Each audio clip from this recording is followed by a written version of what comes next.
Dear students, मैं doctor Bhagat Singh, सहायक आचार्य राजनीति विज्ञान। आज हम बीए तृतीय वर्ष प्रश्न पत्र द्वितीय के अंतर्गत शीत युद्ध की अवस्थाएं, जिसमें शीत युद्ध का प्रथम फेज या चरण 1945 से लेकर के 1962 के क्यूबा संकट तक का अध्ययन करेंगे। शीत युद्ध का प्रथम चरण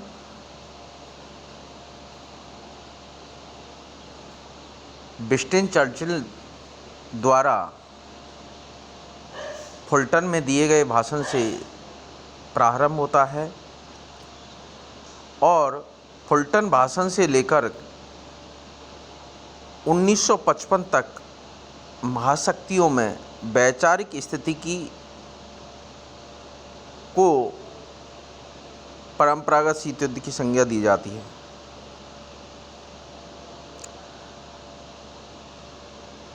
परंपरागत शीत युद्ध की अवस्था में महाशक्तियों के मध्य दो प्रकार का द्वंद्व देखा जा सकता है। इन प्रारंभिक स्टेज में शीत युद्ध, प्रथम चरण में शीत युद्ध सैनिक टकराव के रूप में या सैनिक द्वंद्व के रूप में और वैचारिक द्वंद्व के रूप में दो तरीके से शीत युद्ध का हम स्वरूप देखते हैं। कि आप सभी जानते हैं कि शीत युद्ध अमेरिका और सोवियत संघ के मध्य वैचारिक टकराव, प्रतिस्पर्धा, तनाव की स्थिति को शीत युद्ध माना जाता है, कहा जाता है। शीत युद्ध जिसमें सैनिक संगठनों के माध्यम से प्रतिस्पर्धा, विचारधारात्मक प्रतिस्पर्धा का स्वरूप हम देखते हैं। सैनिक शीत युद्ध के रूप में इस समय की कुछ प्रमुख घटनाएं हैं। नंबर 1, 1949 में सोवियत संघ ने परमाणु परीक्षण कर महाशक्ति का दर्जा प्राप्त कर लिया। सेकंड, संयुक्त राज्य अमेरिका ने 1949 में 2 अप्रैल 1949 में नाटो का गठन किया। नेटो, जिसका फुल नेम है, जो परीक्षा में पूछा जा सकता है, नॉर्थ अमेरिका ट्रीटी ऑर्गेनाइजेशन। वर्तमान में इसके 28 राष्ट्र हैं। नाटो के अलावा संयुक्त राज्य अमेरिका ने साम्यवाद के प्रसार को रोकने के लिए दक्षिणी पूर्वी एशिया के देशों के लिए 1954 में शीटो की स्थापना की। यह भी एक सैनिक संगठन था, शीटो, जिसका full name South East Asia Treaty Organization. इसके अलावा 1955 में संयुक्त राज्य अमेरिका ने साम्यवाद के प्रसार को रोकने के लिए, विशेष रूप से मध्य एशिया में साम्यवाद के प्रसार के रोकने के लिए सेंटो नामक सैनिक संगठन की स्थापना की और पाकिस्तान भी इसका मेंबर रहा है। यानी पाकिस्तान अमेरिकी सैनिक गुट का हिस्सा रहा है।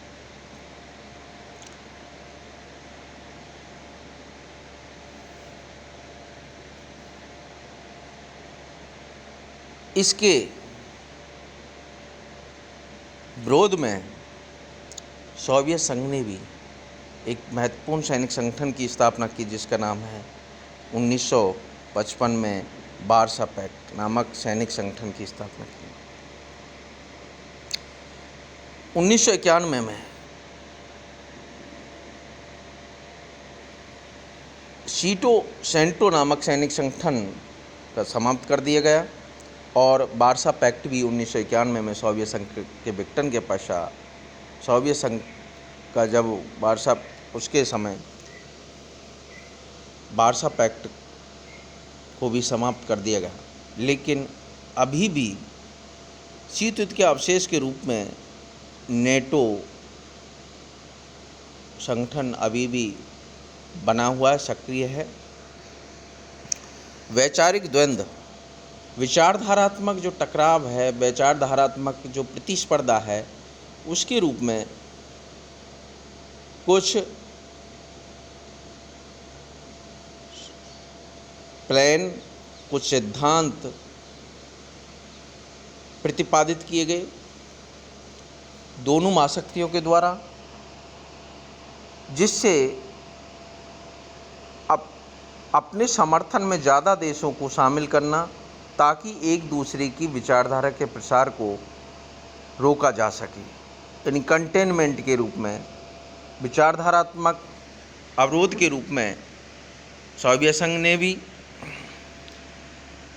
महत्वपूर्ण संगठनों की स्थापना की और संयुक्त राज्य अमेरिका ने भी कुछ योजनाएं प्रतिपादित की। अमेरिका ने मोनरो सिद्धांत की तर्ज पर ट्रूमैन व मार्शल प्लान संचालित किए। ट्रूमैन सिद्धांत 1947 के ट्रूमैन सिद्धांत के तहत अमेरिका ने तुर्की व यूनान को आर्थिक सहायता दी। 1950 के मार्शल प्लान के तहत अमेरिका ने स्पेन, पुर्तगाल जैसे 6 जो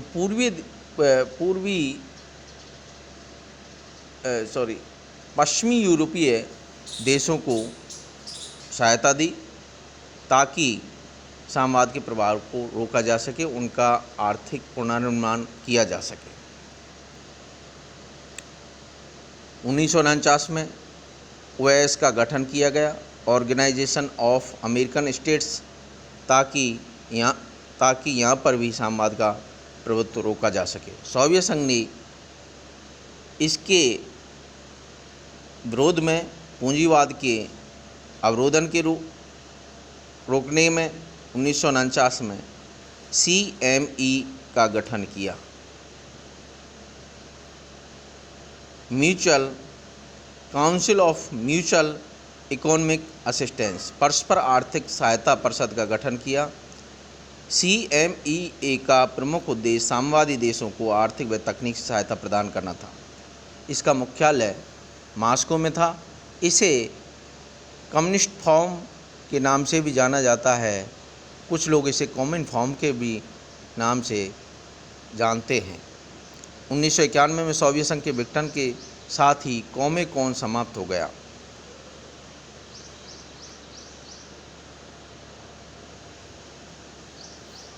उन्नीस के पश्चात से लेकर के 1962 तक अस्थिर ब्लॉक व्यवस्था विद्यमान रही। 1953 में अंतर्राष्ट्रीय राजनीति में महत्वपूर्ण बदलाव होता है और विशेष रूप से सोवियत संघ में स्टालिन की मृत्यु के बाद जो स्टालिन पूंजीवाद के सख्त खिलाफ था और उसकी नीति बहुत ही कठोर नीति थी, उसमें लचीलापन आया और 1956 के कम्युनिस्ट कॉन्फ्रेंस महासम्मेलन में खुर्शचेव को साम्यवाद का नेतृत्व सौंपा गया, जिसे अंतर्राष्ट्रीय राजनीति में बदलाव का सूचक मानते हैं, क्योंकि खुर्शचेव शीत युद्ध के स्थान पर वार्ता व बदलाव में विश्वास करता था और खुर्शचेव के प्रयासों से 1958 में अमेरिका व सोवियत संघ के मध्य कैंप डेविड वार्ता हुई। कैंप डेविड वार्ता महत्वपूर्ण कैंप डेविड वार्ता को शीत युद्ध में शीत युद्ध के तनाव को सामान्य करने में महत्वपूर्ण सूचक रहा है।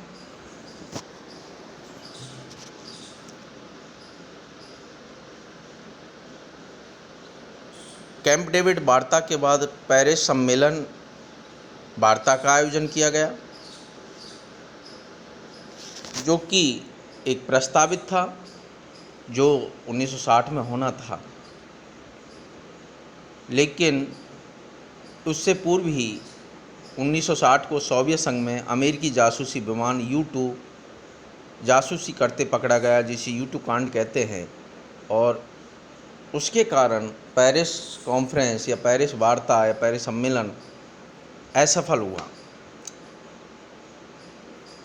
वह दोनों महाशक्तियों ने पुनः शीत युद्ध की नीति को अपनाया, जिसके कारण क्यूबा संकट का जन्म हुआ।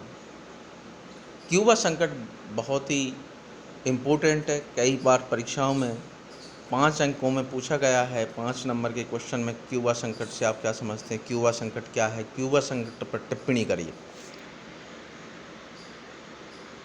जो 1962 में हुआ था, अक्टूबर 1962 में। इसके पीछे क्यों हुआ, क्या इसके पीछे पृष्ठभूमि है, उसे हम जानते हैं। 1958 में क्यूबा में फिदेल कास्त्रो के नेतृत्व में साम्यवाद की स्थापना हुई, क्योंकि जो क्यूबा की जो स्थिति है वो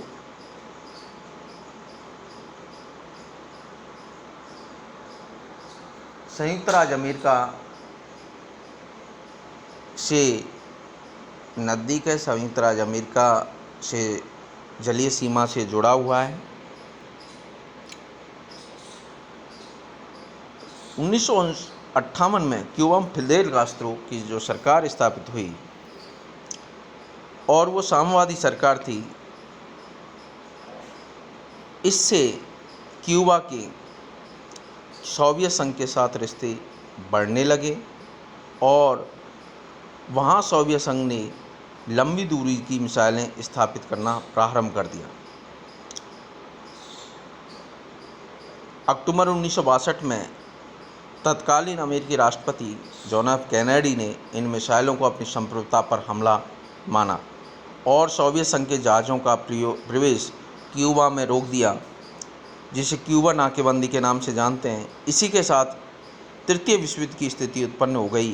वह परमाणु युद्ध का भय पूरी अंतर्राष्ट्रीय राजनीति में दिखाई देने लगा। इस तनाव की स्थिति का समाधान तभी हुआ जब खुर्शीव ने दूरदर्शिता से निर्णय लेते हुए अपने जहाज़ों को वापस बुला लिया। यानी इससे क्यूबा संकट इतना तनावपूर्ण हो गया कि ऐसा प्रतीत होने लगा कि अब पूरे विश्व में एक तृतीय विश्व युद्ध हो सकता है। अब क्यूबा संकट का अंतर्राष्ट्रीय राजनीति पर क्या प्रभाव पड़ा, ऐसा क्या हुआ क्यूबा संकट से जिसका अंतर्राष्ट्रीय राजनीति में परिवर्तन के रूप में या प्रभाव के रूप में हम देखते हैं। नंबर 1 बात, पहली बात तो ये सिद्ध हुई कि परमाणु प्रतिरोध का संतुलन अंतर्राष्ट्रीय राजनीति में स्पष्ट हो गया कि जो महाशक्तियों ने परमाणु अस्त्रों का जो परीक्षण किया, परमाणु शस्त्रों का जो परीक्षण किया, अब इन परमाणु शस्त्रों के प्रयोग करने से महाशक्तियाँ डरने लगी। यानी उनमें ये एहसास हुआ कि यदि हमने किसी परमाणु बम का हमने इस्तेमाल किया तो दूसरा भी ऐसा कर सकता है, जिससे दोनों महाशक्तियों को ही नुकसान उठाना पड़ेगा। तो परमाणु प्रतिरोध का संतुलन स्थापित हुआ। दोनों महाशक्तियों में अनाक्रमण समझौता हुआ, यानी एक महाशक्ति दूसरे पर आक्रमण नहीं करेगी, सोवियत संघ अमेरिका पर नहीं करेगा, अमेरिका सोवियत संघ पर आक्रमण नहीं करेगा, जिससे अंतर्राष्ट्रीय संबंधों में, अंतर्राष्ट्रीय राजनीति में देतांत या तनाव सहतील की अवस्था का प्रारंभ हुआ। नेम के प्रभाव में वृद्धि हुई, जैसा कि नैन अलाइनमेंट मूवमेंट, गुटनिरपेक्ष आंदोलन, जिसकी स्थापना 1961 में बेलग्रेड में हुई थी। नाम के प्रभाव में इसलिए वृद्धि हुई क्योंकि विकासशील राष्ट्रों के सामने ये स्पष्ट हो गया कि महाशक्तियाँ विचारधारा के नाम पर लड़ने का नाटक करती हैं, वास्तव में भी अपने हितों की पूर्ति पर बल देती है, ना कि विचारधारा पर। यानी महाशक्तियाँ केवल अपने राष्ट्रीय हितों पर ही बल देती हैं, वो विचारधारा को गौण समझती हैं। तो ये क्यूबा संकट का अंतर्राष्ट्रीय राजनीति पर व्यापक प्रभाव पड़ा। तो हमने आज 1945 से लेकर के 1962 तक के शीत युद्ध के अवस्था या काल या फेज का अध्ययन किया है। ये शीत युद्ध का हमने अध्ययन की दृष्टि से प्रथम फेज के रूप में इसका अध्ययन किया है और इसे आप और ज़्यादा अध्ययन करके और इसको मजबूत कर सकते हैं। ये घटनाएं आप याद रखें कि कौन कौन सी घटनाएं क्रम से आप कौन कौन से सैनिक संगठनों की स्थापना कब हुई, किसके नेतृत्व में हुई, और क्यूबा संकट के विषय में भी आप ध्यान से अध्ययन करें। धन्यवाद।